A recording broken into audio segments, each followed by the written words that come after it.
I accidentally got my life stolen from me last fall when I started some new master's engineering studies, cause the workload is just way too high for me, and I thought I'm gonna steal it back by doing something meaningful outside of uni. Now, I have this habit of accidentally breaking everything I touch, and for long I've had this dream that a simple 3D printer could fix everything I break, and it could also do other stuff I like, such as making art, designing stuff, and I really wanted one for a while. However, I moved to a new place in a new city and there's not really any good space here. I was doing pros and cons and I just realized that this isn't a good idea because it would have to go next to my bed and it emits noise and microplastics that I would breathe, and I would basically be trading off my fertility and sleep for some plastic toys of my favorite anime figures. So I had to scrap the idea and get a 3D printer in a few years when I have better space. Maybe in my next life, whatever. So anyway, the 3D printer arrived to the store shortly after. I put it next to my bed and accepted that my lungs are now basically on the Walter White pathway, and I hoped that I would at least have something cool to show for it. Now, of course, I can't just design anything straight away. First I need to know how to 3D model and even know how to use this machine. Here the beautiful thing stands after like 1 hour of slow assembly. Then I just printed random stuff I found online, like Christmas was just around the corner, so of course this was the best way to avoid having to buy any gifts myself. Grandpa really enjoyed this battery holder I found online and he was impressed with the strength of the material. Grandma told me she loved this bathroom organizer I found, but I know she was too afraid to tell me that this design was a failure because, well, I could see that none of her bottles actually fit the model. Then I gave this Nespresso capsule holder to my dad, but to be honest, I haven't seen him use it yet, so I can't tell you if he enjoyed it or not, but he at least got me more filament rolls for the printer. And now I had multiple colors to print with, so I made this cool card deck holder and this brand from Berserk keychain. Also made this butterfly knife from CSGO, but I don't really know how to assemble it yet, so here it stands on my shelf for like 3 months now. Also I made some hooks and organizers in my shelves, and this kind of knight who kneels with my pen. Thanks, man. Made cool organizers for everything in my house, like this Nintendo Switch holder, and printed some new one blade parts that would otherwise be like 30 euros, and you can see me standing very proudly next to my new best friend here. However, I knew that I would eventually have to face my fears and actually design something myself, and as I mentioned, I have a bad habit of breaking everything I touch, and my girlfriend's water bottle was of course no exception. 3D printer needs to come to the rescue. So I downloaded Fusion, which seems to be industry standard. I tried to redesign the exact old model and it took me like 5 prints to get the measurements right. Finally I got the hinges to fit, but the model was boring, so I realized, wait, this is a 3D printer. I can tweak this any way I want because this is my design. This is my printer. I have freedom. So I engraved her name and made some fillets around the edges to make it nicer to grip, and turned out not too shabby, and it doesn't even leak when I turn it upside down, even though it doesn't have a rubber seal like most caps do. And I found confidence in making models after this, I tell you, and I easily made this organizer for my bathroom clippers and stuff in just 2 tries as well. However, I did not buy a 3D printer just for this. So here was my idea. Online I saw some nice like building lamps, and right away I thought I have to make something like that. That's too cool for me to pass on the opportunity. And I must be something of a soft boy inside because I've always appreciated art and beauty, and in particular I'm always struck with awe when I see a beautiful cathedral, and I knew even before I got the 3D printer that I have to make a cathedral lamp.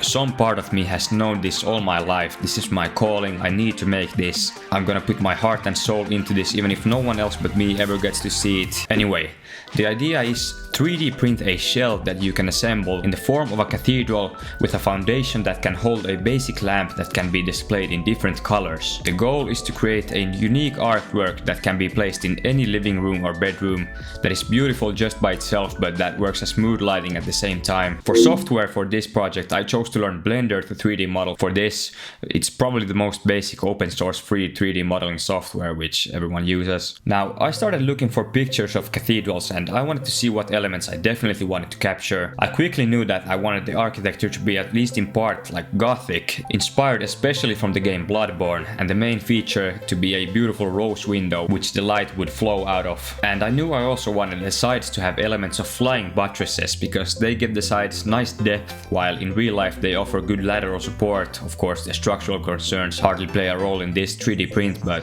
for size I wanted the Cathedral to be as big as my 3D printer would allow, even though it would mean quite a bit of expended material. Now I started working away on the front of the Cathedral, not knowing at all what I was doing.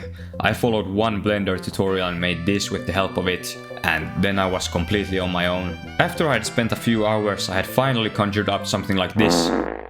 Yeah, this was gonna be a very long process. After I struggled with some fancy techniques for some time, I just decided to make a box and subdivide the surface a bunch and delete some of the surface that I wanted to be a window and extrude the surfaces that I wanted to be details. Spoiler alert, this would cause an absolute rage attack in me because the geometry became hidden underneath the surface when I just extruded everything randomly, which completely messed up the design later. I wish I could go back to my previous self and tell him not to do it like this, like in Interstellar when the guy goes back to shout at himself. After some tinkering, I was getting something resembling a cathedral wall. However, here I got stuck. I was now trying to make the rose window into the circle on the wall. I found a shape I liked online and tried to carve holes into the design. Yeah, I guess this is not entirely my own design then, but Blender was just not having it. And I scoured the entire literature on how to make holes in Blender, but something in my design was just messed up, and I tried to do dozens of solutions from different tutorials, but this was me talking to a wall like the Twitch emoji. Nothing worked. The project was supposed to be fun, but this honestly made me quite angry and upset, and made me want to smash the computer screen and throw my controller into the wall, like when I played FIFA 14 when I was younger. I felt like an actual caveman, and I had to subordinate myself to AI like a little boy, asking why, how, what? I still don't get it. Please explain again, as if you were explaining to a mentally challenged 5-year-old, and I still wasn't getting it. I don't even remember how I fixed it eventually. I think I just made 2 completely new shapes and started again from scratch and finally got it to work after many days of trying. Here you can see me extremely happy, and I hope it makes you happy too. Rest of the front wasn't too bad. I added a top triangle, a window, minor details, and mirrored everything to the other side with a modifier. For the sides I wanted something simpler than the front, but I wanted windows for the light from the lamp to shine through, and I also wanted some flying buttresses. But I came to the conclusions that I wouldn't actually make them flying because that would introduce the need for supports when printing, and I wanted to avoid support as much as possible because they leave ugly ass marks after removal. Supports are essentially needed when you print something that is floating in the air, for example horizontal edges in the air. The sides came with a lot less work than the front, and after a few hours I had the main side of the wall done, so I started making the roof. However, here I encountered the next big problem of the design. How do I connect the roof to the walls? After some deep thinking and meditating and praying, I figured I would ignore the AI because I didn't understand it anyway and make some connecting slots. I would make the roof extend a bit downward with some joints sticking out toward the sides, and cut the shape of that joint into the side of the wall, and then I would be able to connect the 2 separate pieces. Of course, this was a stupid solution. I can't believe I tried for so long to make this dumbass design work. This was just a way too unnecessary and complicated solution to my problem, and again it didn't even carve clean holes into the wall at all. The holes were stuck on the insides of the wall for some reason because my geometry was not clean at all and just had many faces on top of and inside of each other, and it was just a mess. Just getting these joints work properly must have taken me like 5 hours over a few days because I also have school and stuff and struggling to that. But I finally did, and even though I ended up scrapping that idea anyway, at least I got the holes to work. At this point I was getting frustrated with all the issues I had in the design phase, and only now was the first time it occurred to me that I should actually see if my 3D printing software even accepts this design.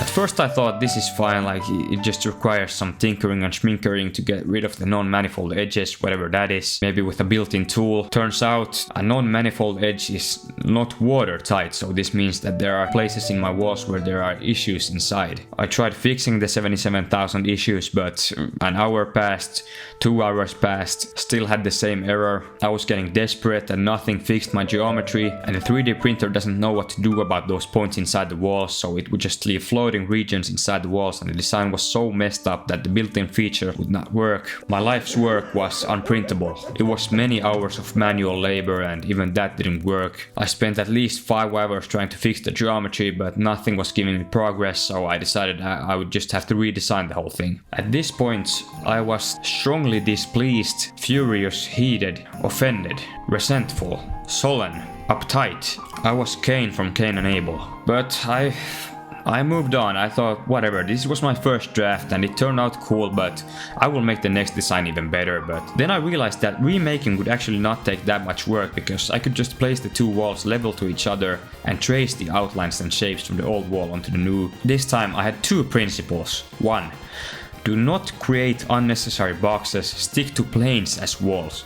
This way there wouldn't be any invisible geometry stuck inside, it would be 2-dimensional, not 3-dimensional for the majority of the designing phase. And number 2, put each element regularly through the slicer software to see if it would print fine in each state. With this newfound knowledge, making the new design was actually a lot of fun, since I didn't run stupidly into unconquerable problem every 5 minutes. I could actually focus on just the fun stuff, like making a beautiful cathedral. Hooray! And now I actually knew a bit about what I was doing. Muscle memory had developed. It felt like I was playing Winston in Overwatch all over again or something. He was my main, of course. So I went and redid my entire progress and made some minor tweaks. Didn't take too many hours, to be honest, and I was starting to get an actual printable cathedral here. So now I had to start thinking about how I would actually go about the issue of printing and assembling, because I wouldn't just be able to print the whole thing like that. Let's see if we can test you a bit and guess why. The reasons are, of course, 1. I need to fit a lamp into the design, so at least one wall has to be removable, and 2. It would introduce the need for supports, and 3. Honorable mention,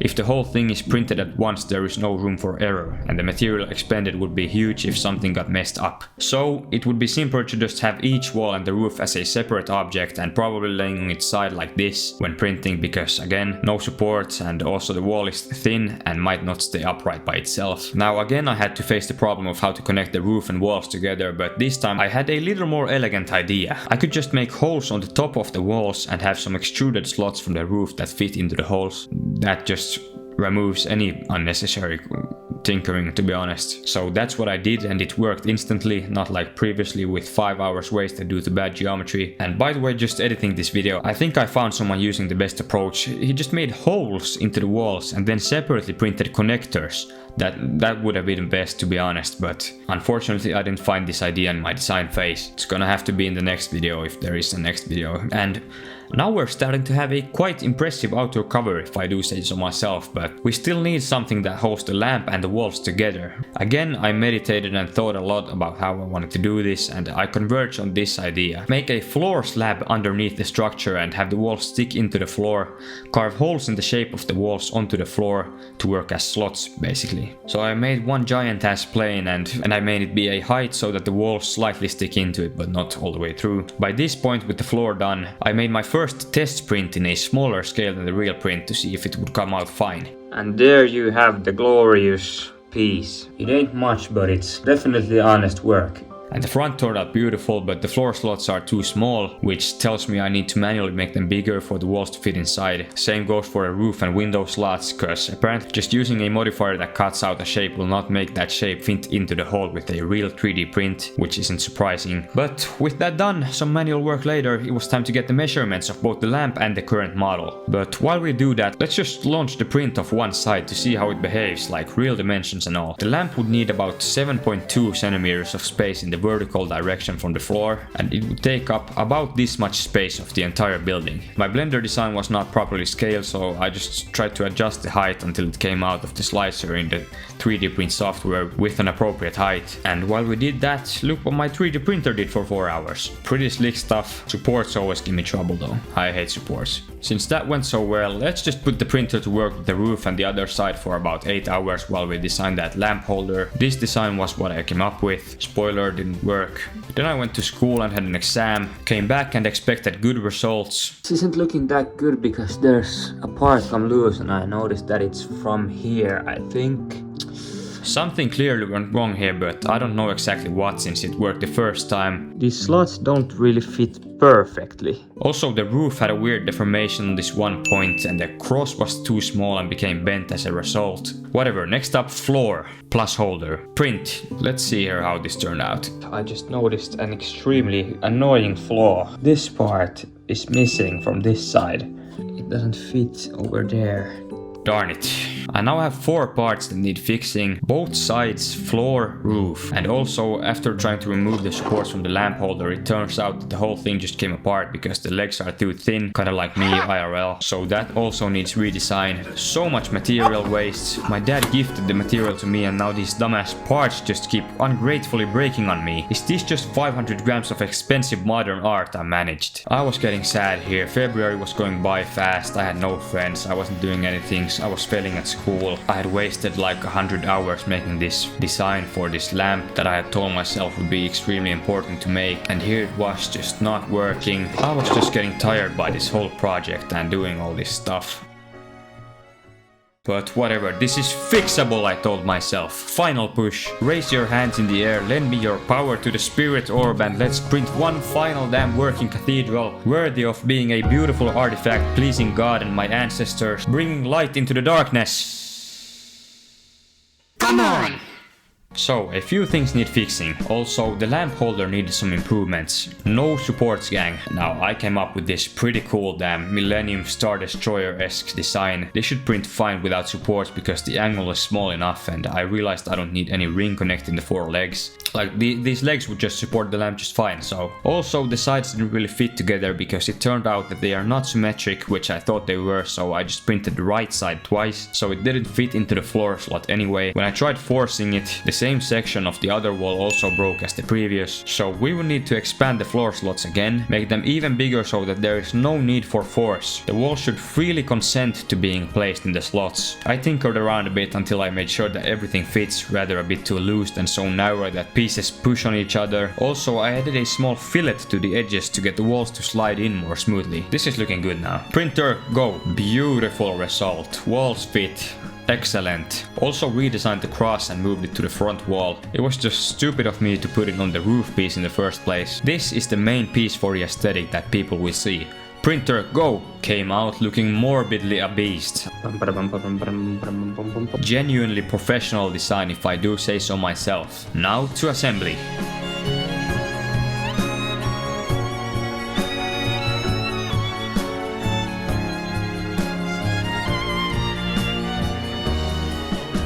This turned out beautiful. This is a cool lamp. I would gladly have this in all my future houses with me. I would gladly make more. On that note, since you're hearing this, it means that at least one person made it this far, so thanks a lot, boss. Now for a wacky idea time. If you want to buy this or another design from me, let me know. Or another idea, like if there's a building that means something to you and you'd want to see it turn into a lamp like this, tell me in the comments. If there's interest, I'd be down to pick one and make a whole video about it. For this one at the moment, even though the parts have a few defects, I can't be arsed to print them again, and I'm extremely happy with how this came out. It genuinely looks good in every light and even in daytime when it's turned off. I had fun making this, even though I encountered obstacles, but the obstacles are what makes the story. Strength before weakness, journey before destination.